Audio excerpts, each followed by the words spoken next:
Hey, how's it going, guys? Mr. Boss for the win here, and in today's Grand Theft Auto 5 video, I'm going to be talking to you guys about some information regarding Rockstar North and how they're actually getting sued for $150 million by their former CEO. There's been a ton of crazy details that have come out today, and I'm going to be doing my best in this video to breaking it all down, explaining it, putting it in the most logical and sensible format possible, because I know it's really confusing, and also what it means for Rockstar going forward, because there were some details revealed that actually do reveal that Rockstar might be in some trouble when it comes to producing games going forward. We're going to be getting into all of that in this video. So I believe this news was actually broken by Polygon, so they're the site I'm going to leave in the description. You might have seen this floating around on Twitter and on various other sites, and essentially the former Rockstar North president, CEO, is suing that company for $150 million in unpaid royalties.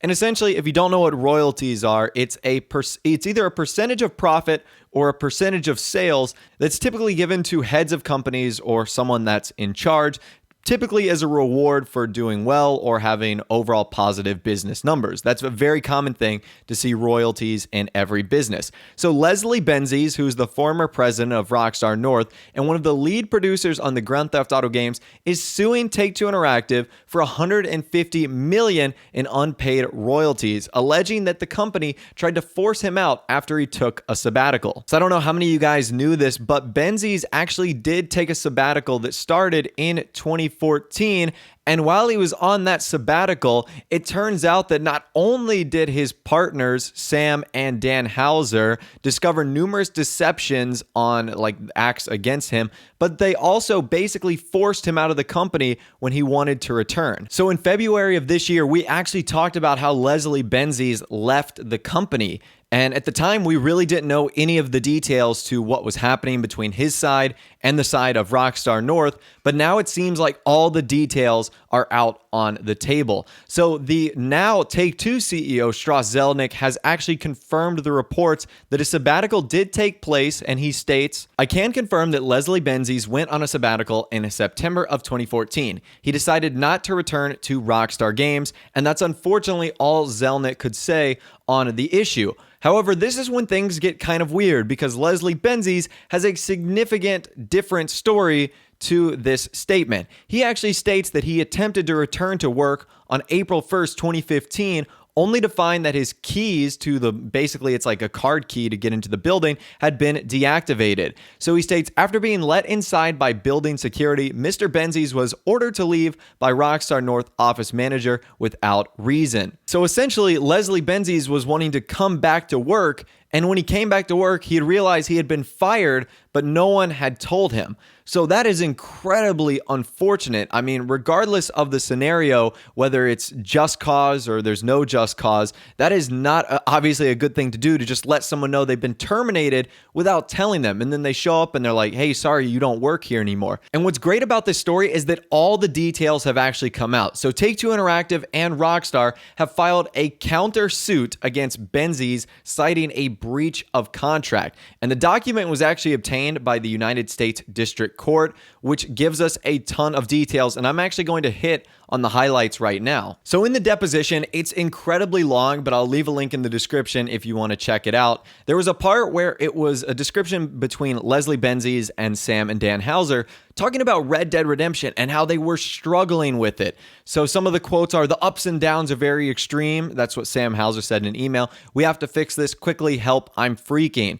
And he also said, "This RDR, which is Red Dead Redemption, is a reoccurring nightmare, but one we need to get out of. I have problems with the camera all over the place, so much so that it can't be rational or specific about it. The darkness. Please help me get Red Dead Redemption into shape. I'm a jabbering wreck right now." Sam Houser sent that in October 24, 2009, and he also stated, "I needed the Benz." So the deposition pretty much goes on to say, once Benzies stepped in, the open world Western game was finished and completed within a few months and was ready to be presented to Microsoft and Sony.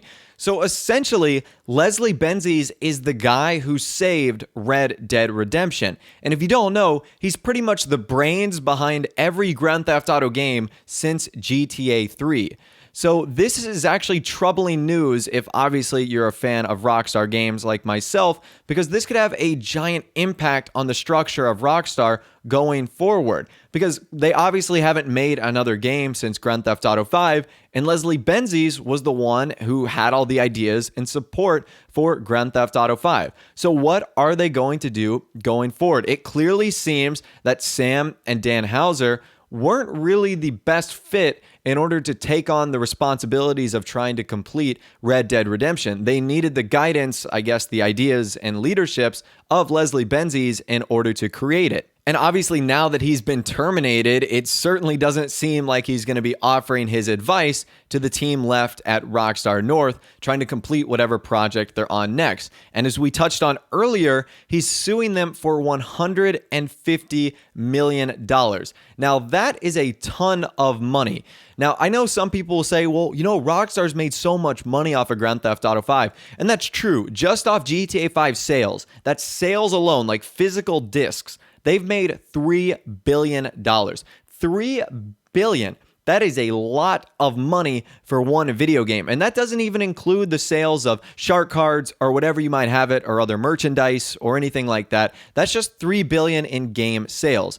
So while $150 million is a lot of money, it pales in comparison to the amount that Rockstar have overall made on Grand Theft Auto 5. And obviously this is going to be an ongoing work with the lawsuit that they already have going against them with Lindsay Lohan. You guys know Lindsay Lohan like kind of won a little battle in their dispute over her likeness and images being used in Grand Theft Auto 5. So that lawsuit is going on. Now their former CEO is suing them for $150 million. Rockstar Games is in a little bit of hot water right now, and it'll be interesting to see, one, how this impacts them as a company, and two, how this impacts them with the games going forward. Clearly, getting sued for $150 million is not great for your company, and two, losing the guy who was essentially the brains and the idea guy for your titles since Grand Theft Auto 3 is a huge blow. That's like the quarterback of your favorite football team, you know, twisting his ankle. You can't really do much without him,